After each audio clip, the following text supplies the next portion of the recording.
com a segurança. Daí surgiu o quê? Surgiram as certificações. Você tem aí a ISO 9001, ISO 14000. Você tem as certificações na área de segurança, que é a BSS 8800 e a OSHAM, ou OSAS, né? O pessoal fala 14001, 18001, perdão. Então, tudo isso aí feito para a questão da segurança. Então, como eu sempre costumo falar, segurança deixou de ser uma obrigação para ser uma questão de sobrevivência. Se você, hoje, a empresa não faz segurança, ela está candidata ao anonimato. Tá? Então, vamos seguir aí, coloca o slide, Billy. Para começar aí a questão do histórico, um célebre trecho do livro The Morbis Artificum Diatriba, que traduzido é A Doença dos Trabalhadores, de Bernardino Ramazzini, que é tido como pai da medicina do trabalho. Desde a antiguidade, o trabalho já era visto como um fator gerador e modificador das condições de viver, adoecer e morrer dos homens. Então, Bernardino, ele começou a fazer, né, a efetuar suas pesquisas nos ambientes de trabalho, nas indústrias da época. Bernardino, ele viveu na década no século, né, 1700, né, no ano 1700 para frente, foi os trabalhos desenvolvidos. E hoje nós temos muito resquício, vamos dizer assim, muito reflexo do trabalho de Bernardino Ramazzini no dia a dia. Um grande exemplo disso é a anamnese ocupacional, que é um exame geralmente o pessoal da medicina do trabalho, o pessoal da enfermagem do trabalho faz para tentar trazer, de volta, trazer fatos que possam contribuir para a chegada da hipótese de diagnóstico. O que é a hipótese de diagnóstico? Justamente o que é aquela doença. Então eu vou fazer uma série de perguntas ao trabalhador para ver aonde ele trabalhou, quais empresas, né, quais os produtos que ele foi exposto, para poder chegar ao mínimo denominador comum. Então Bernardino, nas suas pesquisas, ele teve o simples cuidado de chegar aos trabalhadores e fazer uma pequena pergunta: qual a sua ocupação? Tá? Qual a sua ocupação? Então ele teve mas profunda importância nessa decolada da segurança. Sem ele, tá, na parte da medicina do trabalho, vou citar outros na parte de segurança e saúde do trabalhador, segurança do trabalho, que é o Beard, né, o Frank Beard. Você tem também o William Hammer, você tem, tá me fugindo a memória agora, Beard, Hammer, Black, né? Você tem o Fletcher. Então todos esses estudiosos, engenheiros de segurança, na área de segurança, tiveram contribuição para o que está ocorrendo hoje, certo? Então Frank Beard, ele idealizou vários tipos de programa de segurança. Agora isso foi bem mais à frente de Bernardino Ramazzini, tá? Então, antes de continuar, Tatiana, alguma pergunta? Tem professor do Polo Serinhaém, aqui em Pernambuco, a aluna Vera.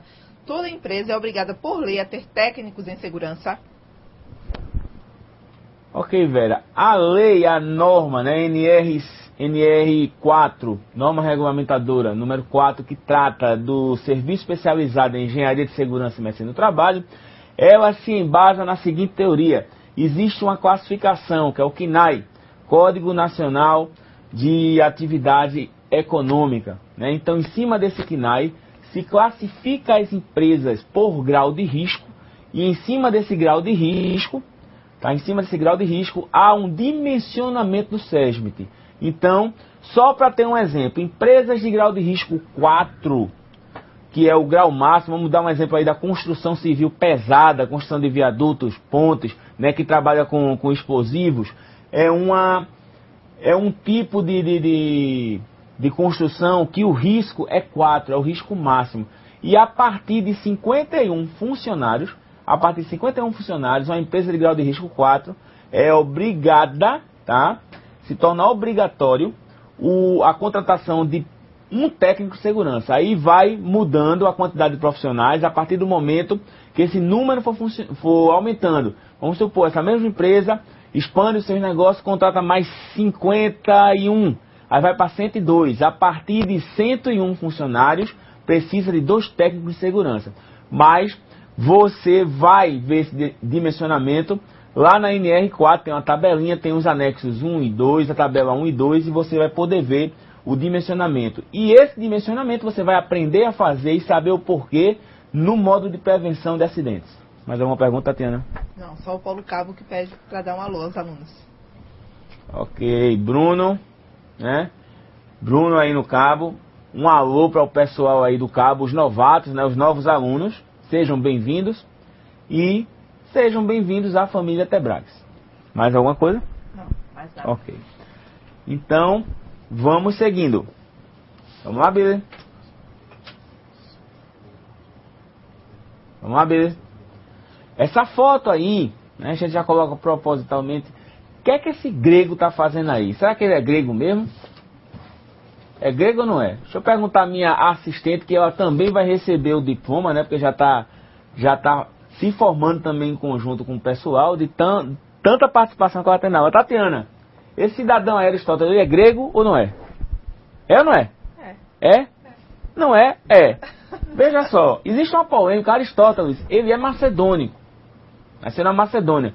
Mas muito novinho, lógico que a gente não está dando aula de história, mas é bom, né, sempre trabalhar. Muito novinho, por volta de 8, 9 anos, ele foi para a Grécia e estudou na escola socrática, né? Então Aristóteles, ele era um pensador filósofo, e antigamente, na Grécia Antiga, a medicina era desenvolvida pelos filósofos, a medicina intelecta, né? Ela é desenvolvida pelos filósofos, os pensadores. Então você tem Aristóteles, Hipócrates, que é considerado o pai da medicina, na medicina tradicional, não a medicina do trabalho.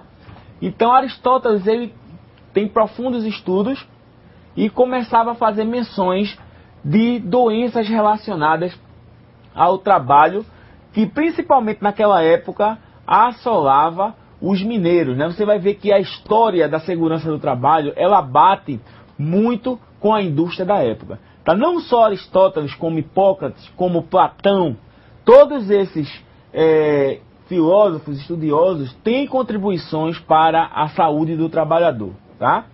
Então, seguindo aqui, vamos já dar um sobrevoo na Revolução Industrial. Vamos lá, Bíblia. Você vê aí o filmezinho, né? Chaplin aí na engrenagem. O trabalho artesanal, onde o homem era detentor de todo o processo, dá lugar a um processo industrial com profundas modificações sociais. Olha lá, modificações sociais. Porque a Revolução Industrial, ela tem uma profunda importância na área de segurança. A partir do momento que começaram a ocorrer as revoluções, começaram a aparecer os problemas, porque no início as fábricas eram instaladas em pequenos estábulos ou pequenos cubículos sem o mínimo de ventilação, sem hora para alimentação. O trabalhador trabalhava 12, 14, 18 horas. Eram também jogados na lida, né, no trabalho, crianças, mulheres, idosos. Então não tinha nenhuma diferença, né? E na Revolução Industrial é que também se dá o início do capital do trabalho. Os artesãos, que eram detentores de todo o conhecimento, a partir do momento, e do poder também, eles começaram a perder espaço e começaram a vender a sua força laboral, né, o seu conhecimento em troca do salário. A partir daí começou a surgir o capital e o trabalho. E começaram a surgir as primeiras máquinas, né, começaram a surgir os primeiros teares, e assim foi a Revolução Industrial. E a partir daí começaram a surgir também, né? Você sabe que o trabalho, ele é algo positivo na nossa vida. Mas tem fatores negativos. Que fatores são esses, professor? Você tem aí os acidentes, você tem os riscos, né? As doenças ocupacionais que podem ser causadas por esses fatores negativos. Certo, Tatiana? Do Poliscado, aluno de Irami. Aristóteles teve participação no melhoramento da segurança e medicina do trabalho? Sim, Irami, como a gente vinha falando, as primeiras pesquisas, né, ele tem trabalho desenvolvido na questão de sequelas deixadas por minérios, né, por minerais como o mercúrio, como o carvão mineral, nos mineiros. Tá? A exposição a poeiras abrasivas começaram aí a surgir os primeiros indícios de antracose, antracosilicose, silicose, são doenças pulmonares relacionadas ao trabalho. Então ele tem sim participação, tá? Não temos mais dúvidas. Ok. Dirami, tu estás em todas, né, Dirami? Estás em todas, já no início da aula, no início do nivelamento, Dirami já está formado. Né? Já é formado, Dirami, formou agora, pelo que o andar da carruagem, ele formou agora, mas está aí sempre colhendo. Quero ver se você vai estar trabalhando como técnico de segurança e está vindo lá para a sua aula, né? Novamente, para não perder a rotina.